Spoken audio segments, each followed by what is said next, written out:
Well, starting off, one of the major causes of poverty in Uganda is the issue of illicit financial flows.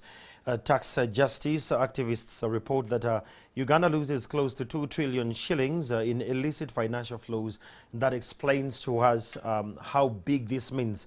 Now, to bring this conversation to context, we're joined by Mr. Allan Muhereza, the team leader of Youth for Tax Justice Network Uganda. Good to have you this afternoon. Thank you. First, for starters, where does this money go? Illicit financial flows, these are monies that are either illegally earned and transferred, or legally earned but illegally transferred, or illegally earned and illegally transferred. So it could be any of those three areas where you lose money. So you could have illegal activities and monies leave the country. You could have legitimate businesses, but people still move monies out illegally so that they don't pay taxes.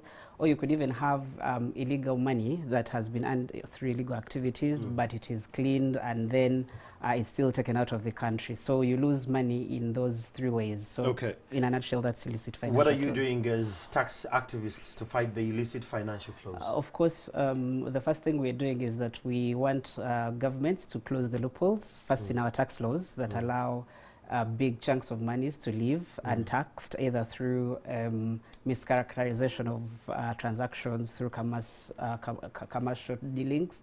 And then we also need governments to close loopholes that have been exploited in double taxation agreements, where we find that some jurisdictions give next to zero rate taxes, and then multinational businesses use some of those agreements to evade taxation. And then, of course, we would like people to participate, young people to participate in, because taxation is a political issue. It's you can't have a tax without having Parliament pass the tax. So it's also an issue of representation. So if we can have more voices, of reasonable voices in places where tax policy and tax laws are made, then we can see and fight illicit financial flows. In a season of political campaign where usually illicit financial flows flourish, how do we bring the youth on board to make sure that they actually fight the vice in the wake of the political season? Well, we are going to engage, all youth should engage in political processes, either actively as voters or people that offer themselves to lead, and lead on making tax systems fair and just to not just the young people, but also to the women and other vulnerable groups. And also we need to engage political parties. As Youth for Tax Justice Network, we are going to be engaging political parties to make sure that fair taxation is a core political ideology, in terms of if you're to promise me better education, better healthcare, social security and all that, you should be able to also show me where that money is going to come from, and how you will be able to raise that money without really affecting the people that you're supposed to help. So it is a conversation that we want to have with political parties.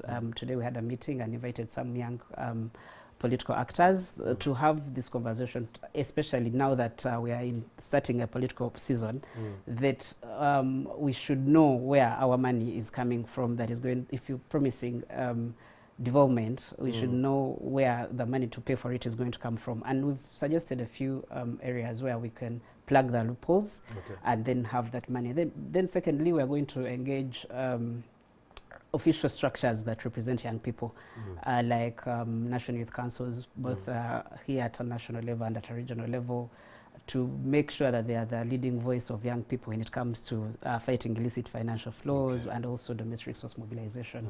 And also we intend to build their capacities to understand these issues. Most people want us to believe that taxation is very complex, but it is not. So we intend to demystify the entire concept of illicit financial flows, the entire concept of domestic resource mobilization, that if you're to be able to finance your development, you should be able to finance it from your taxes, not broad money, not aid, not anything. Because you can start from within. Yes, yes, yes. Thank you so much. That is Allan Muhereza, the team leader of the Youth for Tax Justice Network.